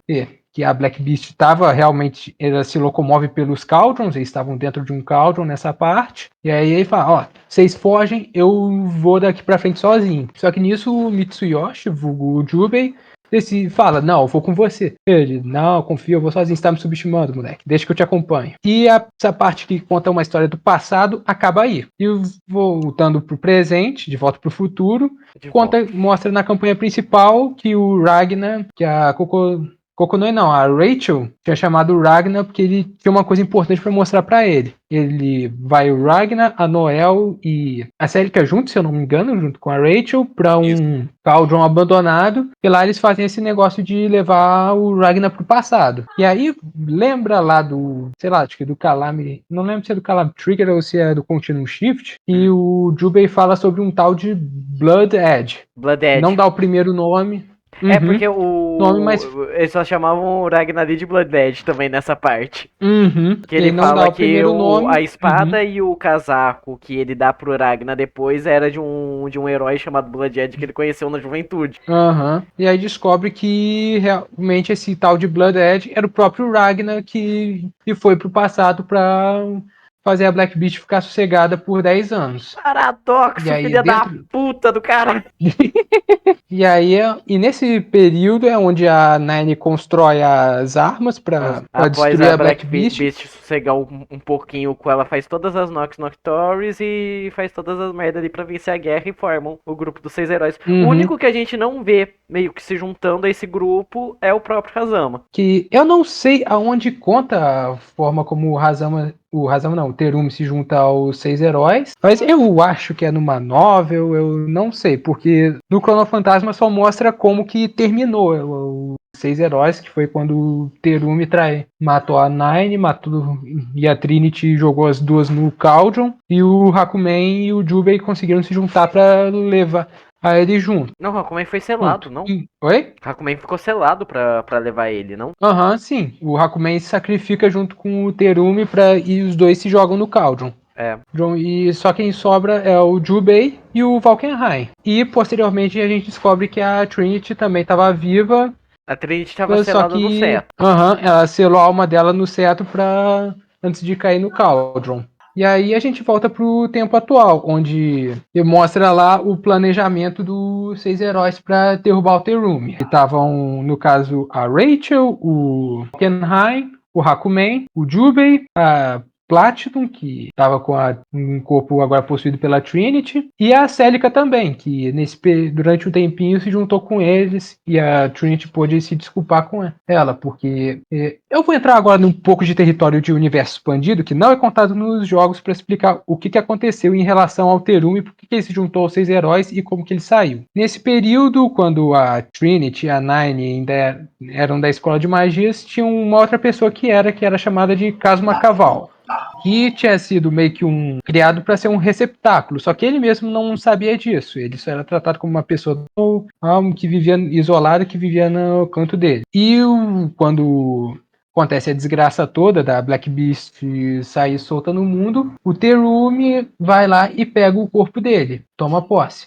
Só que assim que ele toma posse do corpo dele, ele se encontra com a Nine e a Nine lança um feitiço para controlar a mente dele. O feitiço fica sob efeito e é por isso que o Terumi se juntou aos 6 heróis. Só que esse efeito só serviu para a mente do Terumi e não para a mente do Kazuma Kaval. E o Kazuma e a Trinity acabam tendo um relacionamento durante esse período e por um descuido a Trinity acaba desfazendo o feitiço. Ela estava apaixonada pelo Kazuma e enfim. Pensou que se desfizesse o feitiço não ia dar em nada, deu a desgraça toda. Por isso que a Trinity, quando ela se encontra de novo com a Celica, a primeira coisa que ela faz é abraçar ela e pedir desculpa. E voltando aqui pro presente, tive que fazer esse parênteses porque não sei se contam isso em Light Novel, mangá, enfim, BlazBlue é outra coisa que tem muito material para expandir a lore, como se a história do jogo já não fosse grande o suficiente. E como se já não fosse confuso o suficiente também. Aí, voltando pros 6 heróis, eles discutem um plano. E o plano é separar o Terumi do Hazama. E agora eu vou dar ao Arthur o direito de me xingar, porque eu acabei cometendo um erro na hora de falar pra ele fazer o modo arcade do Terumi nessa parte. Cara, a porra... Ai, nossa, eu lembro quando tu comentou isso com ele. Nossa senhora. Porque tipo, quando eu tava quando eu tava jogando o Cronofantasma, me deu um surto, eu falei, eu vou fazer série de modo arcade no Playtour. Vou começar a gravar modo arcade voltar no a fazer, Playtour. por sinal. Hã? Tem que voltar a fazer, por sinal. Não precisa não. Mas eu tava bastante nesse surto. E aí, quando eu fui pro Cronofantasma, eu falei, aí, Vante, qual que você recomendou fazer? Aí você falou, pra complementar a lore, tem 2 que são muito interessantes. O do Terumi, que você já pode fazer. Eu tava na parte do torneio. Eu tava na parte do Azrael. Ele falou, nessa parte você já pode fazer o do Terumi ou do Kagura. Eu fui no do Terumi. Aí, tipo, eu terminei o negócio com um ponto de interrogação neon na cabeça. Tá gravado, inclusive. Eu não entendi porra nenhuma do que aconteceu. Aí você falou, então, nessa parte é onde o Hazama e o Terumi são separados. Eu, tá. Aí, sei lá, 5 horas depois eu chego no final da história dos 6 heróis. Hazama e Terumi sendo separados. Filha da puta! Só umas 5 horas, porque você tem literalmente toda aquela etapa do modo arcade do Terumi retratado no modo história, que é um momento onde que pegam, jogam ele em outra dimensão ali e a Trinity mexendo no negócio pra fazer essa separação, pra dar um corpo físico pro filho da puta do Terumi. E aí, tipo, e o modo arcade do Terumi é um negócio todo doido, porque você vai enfrentando um monte de gente, todo mundo ali provocando o Terumi de uma forma que não são características daqueles personagens, e eu tô olhando, gente, o que tá rolando aqui? E eu, tipo, gente, o que tá rolando aqui também? Eu não tava entendendo entendendo porra nenhuma, cara. Aí você vê o final ali, o Terumi conversando com o Hazama zoando que a cara do Terumi, o Terumi assim, desesperado, xingando a Trinity, eu tipo, gente, o que rolou? Aí eu realmente dou o direito do Arthur me xingar porque eu cometi um erro de cronologia. Mas em minha defesa eu tinha feito esse modo arcade antes mesmo de começar o modo história. Também não Ou entendeu seja, nada, você né? foi filha da puta com você mesmo e você quis compartilhar a filha da putagem com todo mundo. Depois eu que sou o coquinho. Não, eu confundo. Todos sabemos suas reais motivações antes. Todo mundo sabemos. Não esconde o icon do Terumi aí, não. Esconde não. Todos nós sabemos, Vou todos nós trocar, vou sabemos. colocar um anjinho aqui. Ai, mas o que eu acho legal, olhando nessa perspectiva, pelo modo arcade, é porque pela segunda vez você tem a reação do Terumi entrando em parafuso. Entrando em parafuso. Porque a primeira foi quando a Celica apareceu, que ele viu que, eita, fudeu o Bahia. Aí, durante essa parte da história, o Terumi é separado do corpo do Hazama. Isso é uma coisa que realmente só mostra no final do modo arcade, quando a reação dele quando eles se separam. Porque ele fica, ué, isso aqui é real. Aí o Hazama tá atrás dele, e aí, cara? Tudo bem aí? O que tá acontecendo? Antes eu era a cara, você era a coroa, agora inverteu. Eu Terumi olha, fudeu, agora o gato desgraçado pode me matar. Ele fica desesperado, que maldito gato pode dar uma espada no meu cu. Sim. Aí o Terumi começa a legal isso. amaldiçoar e realmente não demora muito pro Hakumen e o Jubei irem lá atrás do Terumi, tipo, agora você vai morrer, filha da puta. Agora tu vai. Porque literalmente o Terumi, esse momento todo, ele era praticamente imortal, porque tipo, o Terumi também é observer, né? Uhum. O Terumi, ele é observer e o Terumi não tem corpo físico. Tipo, se o Hazama morre, o Terumi sai do corpo do Hazama, arruma outro. Uhum. A partir dali, aquele corpo Aí deu ruim pra ele. o Terumi. Uhum. E é por isso que o Terumi e o Hazama são separados desse jogo, porque agora o Terumi realmente tá lá como Terumi, sem ter um corpo pra ele ir lá e se apossar. E aí é onde o Terumi fica entre a cruz e a espada, porque não dá nem tempo dele processar o jeito que tá acontecendo, o Hakumen e o Jubei já chegam com o pé na porta, tipo, cara, agora você vai morrer. A parte mais, não sei se eu digo irônica, mas eu acho que mais me impressiona, assim, é que o Hazama ainda continuou do lado do Terumi. Tá bom, né? Uhum. Porque a questão da relação entre o Hazama e o Terumi é que eles são personagens diferentes com propósitos semelhantes. Então, por mais que eles acabaram fazendo uma coisa boa, porque agora o Terumi é morrível, só que tem um problema. Agora, ao invés de ter que lidar com o Terumi e o Hazama quando eles eram um ser só, agora eles têm que lidar com o Terumi e o Hazama são seres separados. Uhum. E é exatamente isso que acontece, porque o Terumi consegue sobreviver ao ataque do Jubei e do Hakumen, e quando ele tá escapando, o Hazama aparece e fala, opa, tá na minha vez de lutar agora, né?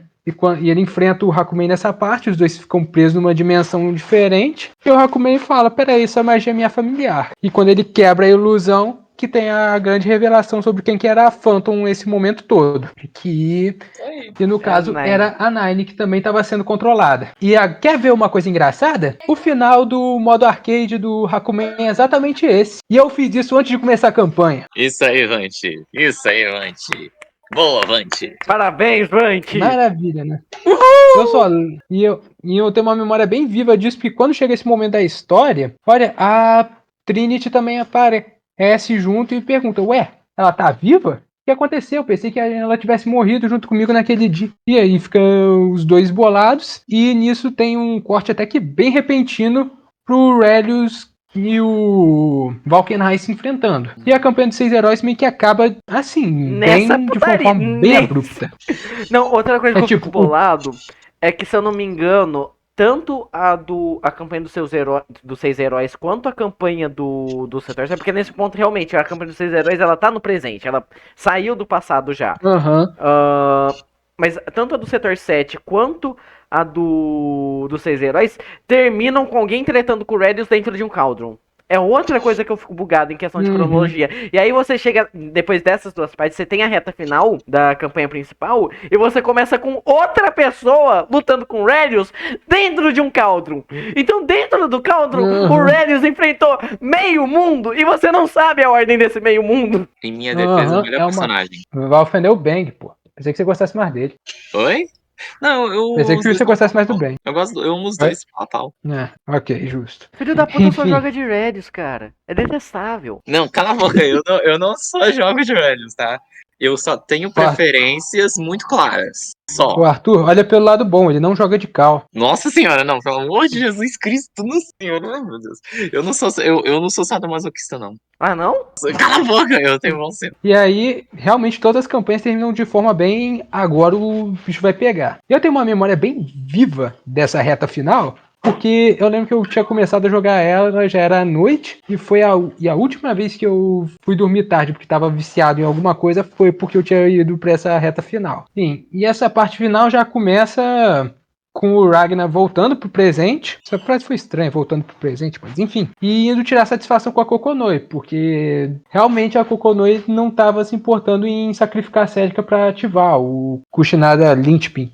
É, que, Sim, porque pra parar a o- questão que o motivo pelo qual a Kokonoi pega e fala que a Celica é a arma anti-Terumi ali é realmente pra ativar esse negócio. Descobriu ali no passado que Uhum. essa arma é ativada através da Celica, então vamos usar a Celica pra ativar essa porra. Que o negócio dele era pra parar as habilidades do povo, né? Sim, porque ia meio que selar toda a magia do universo, por assim O dizer. foda é que ele não Pouca usa o gente ia termo magia, conseguir. porque as únicas personagens que você sabe que são usuários de magia são a Nine e a Celica. Eles usam outro termo pras habilidades. Aham. Não, a Kokonoi usa muito pouquinho, mas ela tem um resquício muito pouquinho de magia Ah, também. mas também ela é filha Uhum. da Nine, então. É. Então, sim, sim. E a Trinity Glassfield, porque ela realmente é maga também. O resto usa só arma mesmo. Não, o Uhum. pessoal tem uma habilidade ali que é uma energia ali, só que eu esqueci o nome, mas essa Sage. porra dessa arma Lembrei. Sage. Aham. Nossa, isso. gente, vocês lembram Sage até era o disso? nome do Eu nem lembrava disso poder. mais. Aí Uhum. o Kushinada aí é pra selar isso. E aí, Uhum. selando isso, você fode Terumi e fode Rédio. E ia quebrar todo mundo. E só que o Ragnar, obviamente, discorda da decisão, porque ele, pô, vai sacrificar a Celica por causa disso. Os dois têm uma discussão bem calorosa. E é inclusive onde revela que a Kokonoi estava só zoando com o Ragnar quando falou que o braço dele podia explodir se ele fosse mal criado. Daí ele fala, ah, não, é só pra separar de atazanar. Ele O vive foda é que muito raivoso. ali nessa parte também tem um negócio que acaba sendo relevante depois. Porque os dois caem no pau envolvendo esse negócio de sacrificar a Celica. Só que a Kokonoi manda um negócio bem peculiar. É, a Kokonoi aí já fala essa questão da A Celica ter Celica ido vai pra essa... morrer de qualquer jeito. O Kokonoi mesmo fala, ela não tem tanto tempo assim, ela vai durar, acho que. Tô lembrando qual que é a previsão que ela tinha dado, acho que uns 6 meses por aí. Depois disso ela vai desaparecer. Ela não vai durar muito. E a própria Celica tá disposta a se sacrificar, o Ragnar fica De bem novo. bolado, de novo. E aí o Kagura vai lá e dá um corte e fala: seguinte, eu também não tô gostando dessa ideia de sacrificar a Celica, então eu tenho um plano. E aí ele manda o Ragnar, a Celica e eu não lembro agora mais quem irem lá para determinado lugar e fala: vai ter alguém esperando vocês lá. É só chegar que a porta vai se abrir. E aí nisso o grupo se divide. O Ragnar, a Celica e quem mais que ia pra lá? Agora eu não me lembro direito. Isso que quem lembra do jogo é você, Vant. Noel, lembrei, é Noel. O Ragnar, a Celica e a Noel vão pra lá. E quando eles chegam lá, quem tava lá esperando era o Bang. E aí eu lembro que é uma parte bem engraçada, porque o Ragnar fica tipo, ah, não, esse cara não. Os dois saem na mão, não, mas, tipo, acaba que vira mais uma luta mesmo, que os dois são encrenqueiros. E aí depois ele fala, não, realmente você não tá com mais intenções, você veio aqui porque realmente você quer salvar o mundo, que aí eles se ajeitam lá na hora, e vão e encontram um Kushinada Lynch. E é onde descobre que o Atenjo, o imperador anterior, que tinha morrido, que o Bang achava que quem tinha matado ele tinha sido o Jin, mas quando o Jin chegou ele já estava morto, e ele tinha selado a alma dele naquele prego maluco que o Bang carrega. E que aquilo também poderia servir para ativar o Kushinada Lynch. Só que antes deles conseguirem ativar, aparece o Relius que começa a estazanar a vida de todo mundo, como se desgraça pouca fosse bobagem. O Cal também tá do lado dele, porque ele falou pro Cal que poderia criar de novo reviver a irmã dele. E a Light também tá lá porque o Relius estava com a mão no Aracune e o Aracune estava obedecendo tudo que ele fazia. Então, literalmente desgraça pouca é bobagem. E aí começa o boss rush mais chato do jogo, velho. Puta que pariu, é muito chato o boss rush. Em paralelo, ainda tem a o Kagura tá já terminando de ajeitar os planos para derrubar a Imperator. E a própria Imperator aparece lá na frente do Kagura, derruba ele e anuncia pro mundo. Seguinte, gente, esse daqui é o seu imperador de verdade. E eu vou matar todo mundo. E, tipo, a hora de ativar o Kushinada Linchpin é agora. Só que tem o Relius, o Cal e a Light lá atrapalhando. E nessa parte a 13 também aparece para tentar matar a Noel, mas a Kokonoi consegue fazer a arma baseada na Nirvana para conseguir dar meio que um suporte pra Celica pra ela não ficar dependendo de todo mundo. Então a Celica fica... Tem gente que até fala que ela é uma puppet character por causa disso, já que quando você joga com ela, você joga na verdade com um boneco que tá do lado dela, mas o gameplay dela é muito mais tranquilo de entender do que o gameplay do Relius ou do Cal. E nessa parte ela se separa do grupo e consegue derrubar a 13 por um tempo. Hazama fica meio decepcionado. E você tem lá o Ragnar, o Bang e a Noel para enfrentar o Relius, a Light e o Carl. Não lembro agora em qual ordem que é, mas é só porradaria essa parte. Enquanto isso está acontecendo, o monstrão lá que estava selado no espaço desce para destruir tudo e juntam o Jin, acho que é o primeiro que vai para lá, mas depois a Makoto e a Tsubaki vão lá para onde o Ragnar tava e substituem ele a Noel. Ficam a Makoto, a Tsubaki e o Bang para enfrentar o trio lá que eu já falei, enquanto vai o Jin, a Noel e o Ragnar para enfrentar o monstrão, que inclusive é o que aparece na abertura do jogo. Enquanto isso, você vê também que o Jubei tentou ir lá para derrubar a Imperator, mas a Nine, agora realmente já revelada como Nine, apareceu e conseguiu enfrentar ele pau a pau. E o Hakumen foi lá para o subsolo para ajudar na desativação. Agora não lembro o nome do negócio que ele vai quebrar, mas era para também facilitar a vida pro Bang conseguir ativar o Kushinada Link. E lá tá o Terumi esperando ele. E essa parte tem um diálogo bem interessante também, porque em alguns momentos do Continuum Shift, especialmente, você vê que a treta do Terumi com o Hakumen era um pouco mais do que aquilo que aparentava. Porque nessa cena, realmente parece que ele decide jogar a bomba pro espaço. E ele fala pro Hakumen, e aí, você tá curtindo meu corpo? Já tá com ele faz um tempo? Como é que tá aí? E aí é onde praticamente revela que o Hakumen tava...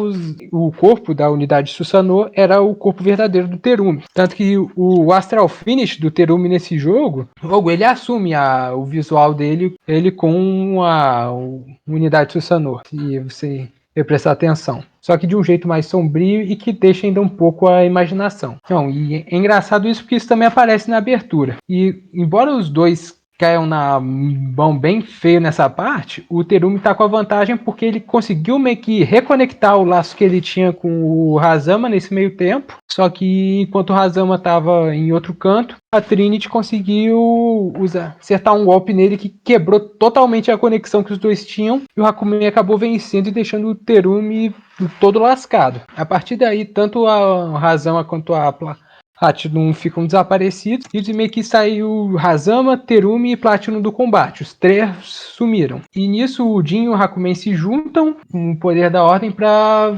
quebrar o pilar que tava... Eu não lembro direito qual era a função desse pilar. É muita coisa pra Lord BlazBlue e eu já tô falando demais aqui, tô ficando sem ar. E nessa parte, tipo, Bang, você tem que ativar esse negócio agora. E é quando o Valkenheim interfere na luta dos dois trios e consegue ganhar tempo pro Bang pegar o Kushinada, teleportar ele lá pra cima e o Bang ativa ele usando o prego que ele tem nas costas. Lindo, maravilhoso, perfeito, soberano, rei do mundo, universo e Elaine. Essa parte é foda pra caralho. Acho que todos os fãs do Bang, até quem não é fã do Bang, falou o personagem é foda nessa ali, parte. Ali sim, ali, puta que pariu, que cena do caralho. Ele é perfeito. A parte foi foda. E nisso o monstrão, o Takemi Kazuchi, fica enfraquecido e o Ragnar ativa o BlazBlue pra conseguir enfrentar ele. No assunto, o Ragnar consegue derrubar agora o Takemi Kazuchi, e ele e a Celica vão pra dentro e encontram lá a 13, que parece que estava sendo utilizada meio que como bateria pro bicho funcionar. E nisso eu acho que é onde mostra a maior diferença do Ragnar do começo da história pro Ragnar dessa parte. Porque ao invés de ligar o foda-se no 320 e tentar matar ela pela sei lá qual milhão de vezes, ele fala, não, eu tô aqui pra te salvar. Os dois se enfrentam Essa de cena é novo. muito bacana, cara. Uhum. E toca a música da abertura do jogo, essa parte é muito foda. Sim. Roda, o Ragnar vence, eles conseguem evitar o desastre que estava acontecendo e termina com o Ragnar fora de lá, carregando a 13, o Hakuben pronto para matar ela de uma vez. E só aí o Ragnar fala, não, por hoje chega, já teve bastante derramamento de sangue. Eita, Como desgraça. casalzão da porra, eita. Como eu sempre digo nesse vídeo, desgraça pouco é bobagem, e a Imperator aparece de novo, e quando pensa que vai ter o confronto final entre eles, ela ativa o BlazBlue do Ragnar e faz ele perder o controle totalmente, quase liberando a Black Beast de novo. Nisso tem um corte que realmente é um corte bem polêmico, porque muita gente queria ter visto direito essa parte. Não, Já que o essa Ragnar não é pode- um corte. Chega nessa parte, sobe os créditos. Uhum. Literalmente, Você pensa, sobe agora- os créditos. Não, nossa, eu mandei tanta mensagem xingando a existência de BlazBlue quando chegou nessa parte. Mano, Eu lembro, você ficou putaço nesse rede. nossa, eu subi os créditos, eu revoltei. Mas eu revoltei do mesmo jeito. E aí a cena pós-créditos, Uhum. já acabou a treta, velho. Que ódio! Sim. Que ódio! E acaba de um E a jeito partir realmente dali, BlazBlue muito... nunca mais foi bom. Isso aí é a última parte boa de BlazBlue. Tipo, o Van explicando, você não entende porra nenhuma. Eu tô aqui moscamboiando, gente. De onde saiu o Takemi Kazuchi mesmo? Eu tô tentando puxar da minha memória lembrar dessas porra, mas tipo, é confuso pra caralho. Mas é a última parte boa de BlazBlue. O Takemi Kazuchi, ele saiu do final do Continuum Shift, quando o Terumi dá um golpe na unidade que a unidade tinha tentado criar pra controlar as coisas. A Materaço? Isso. Aham, é do final do Continuum Shift. Aí dá realmente parte pros créditos nessa parte, você fica tipo, ué, o que aconteceu? E quando volta, a treta já acabou. A treta Você já sabe acabou. que o Jin tá todo lascado, a Noel tá melhor, e no final tem uma conversa da Rachel com a Tsubaki, e a Rachel fala que se alguma coisa acontecer, ele fala que é pra Tsubaki matar ela. É Tsubaki com sangue no olho pra ir atrás do Tu Ragnar, pergunta, pelo quem que sou eu? aconteceu com o Jin. Uhum. Tsubaki quer matar o Ragnar, porque a Tsubaki sempre quer matar o Ragnar, coitado. E aí, o jogo, a história termina. E é triste isso, porque, tipo, já dá uma certa revolta, porque, você pulou toda essa treta que poderia ser legal pra caralho, e toda a dinâmica entre os personagens envolvendo o Ragnar regride. Uhum. Porque, tipo, você teve o desenvolvimento do Ragnar, você teve o crescimento do Ragnar, mas chega nesse final, por mais que não descartou esse crescimento do Ragnar, é como se tivesse descartado tudo ali. O Ragnar voltou a ser visto apenas como uma ameaça. Você falava, toma no cu, cara! A relação dos personagens demora muito pra voltar pro que era antes, por assim dizer. Sim. Que realmente acaba com o Ragnar sem memória. E aí você pergunta o que diabo vai acontecer quando isso continuar. Nossa, e o Central Fiction é tão bom nisso. Cara, é muito bom você tá no Central Fiction, principalmente quando você pega o modo arcade, você acabou de sair do modo história. Aí você fica tipo, hã? É muito bom. Enfim, o Arthur não gosta, eu amo. Bom, mas antes de eu sair direto do Chrono Fantasma e falar do Central Fiction, tem outras histórias no Chrono Fantasma. Eu não vou me estender tanto, porque já quanto se tempo de estendeu gravação por esse 2 negócio? horas, 2 horas, a gente já tem 2 horas, vai ser 2 horas só da história. E a gente só falou de Chrono Fantasma. Então, pra não fazer isso um vídeo de 20, eu vou dar uma pincelada rápida nas próximas histórias. Que elas a gente contam tem Bullet, basicamente... a gente tem a Lich, a gente tem mais um que agora eu não lembro, a gente tem um Slice of Life de colegial. Acabou, é isso. Tchau, próximo. Fechou. É. Nossa senhora, pera. Tá, só pra. Então encerra de uma vez. Pelo amor de Deus, não aguento mais também. O nome, a cabeça tá explodindo de tanta informação. Mas tem alguma coisa a mais de gameplay que eu tenha esquecido? Eu já falei do Não, só Drive, balanceamento, do né? Hyperdrive. Só balanceamento mesmo. Em que você tem personagens que só mudaram alguns golpes aqui e ali. Por exemplo, acho que o Bang, por exemplo, ele perdeu o especial do guarda-chuva de pregos, que virou um golpe normal. Ou você tem a Kokonoe, que não é nada apelão nesse jogo. Nada apelão. Ela é. Hum. Sabe assim, ela É. não é a Akuma do Street Fighter, ou sei lá. Eu tô falando do Street Fighter porque é o que tava na cabeça que eu dei referência. Ou, sei lá, Bob de Tekken 6. Longe disso. E é isso. Só um adendo que que eu tô percebendo que eu falei lá no início, é que a Lambda, ela não é uma personagem nova, só que a Lambda é a 11, tá? É a 11. Só que ela não teve uma participação tão grande e quando o Chrono Fantasma lançou na primeira versão, não tinha Lambda. Ela só foi acrescida na versão Extended. Então, é isso. Não tem que comentar muito não. Em questão de Akuma no BlazBlue, na verdade, não é nem a Kokonoe, é um tal de Azrael, sabe? Talvez. Será? Talvez. Eu acho que o Azrael e a Kokonoe eram os personagens mais fortes do Chrono Fantasma. Eles Os dois eram são muito fortes. quebrados, velho, mas o Azrael eu acho que irrita mais. Porque o Azrael, ele é um pouco mais difícil de jogar se comparar ele à versão do Central Fiction, mas também, nossa senhora, O estrago o que ele dano que faz. aquele bicho causa é ridículo. No Central Fiction ele já causa dano pra caralho, no Chrono Fantasma ele ainda mais dano. Era muita coisa. E o Azrael é o tipo de personagem que ele realmente consegue travar o oponente. Se o Azrael Eu acho começa a te bater, velho, eu acho que só reza pra. Reza e burst. Não, pra aí que existe o burst. Quando ele começa a atacar as marcas, você só vê ali a cruz sendo formada ali Sim, pra você morrer. quando entendeu? você taca a marca, seu cu já tranca. Se você tomar aquela bicuda que tu roda de um extremo da tela pro outro, fudeu. Já era. Aquela bicudona ali é o prego no caixão. Resumiu o Azrael pra todo mundo. Imagina o Slayer, só que é fácil fazer combo. Não. Inclusive ele tem a ombrada do Slayer também, como se não fosse bastante. Pra frente quadrado, ele fica imortal, pega o ombro em você e você morre. Bom. E por fim, assim, só pra questões técnicas do jogo, é que nem o Vande falou, as músicas, pelo menos personagens Chrono Fantasma, antes do Chrono Fantasma, tiveram remixes. Inclusive, os temas de batalhas únicos, quando você tem um personagem que enfrenta um personagem específico. Um ótimo exemplo disso é Childish Killer, que é quando o Atsubaki enfrenta o Jin. E, obviamente, é um fanservice pra falar que eles têm um romance desde criança, sei lá o quê. Blá, blá, blá, blá, blá. Os personagens novos, obviamente, ganharam uma única música. Não tem como você criar um remix de uma música que você não criou. Não tem como. Então, inclusive são boas.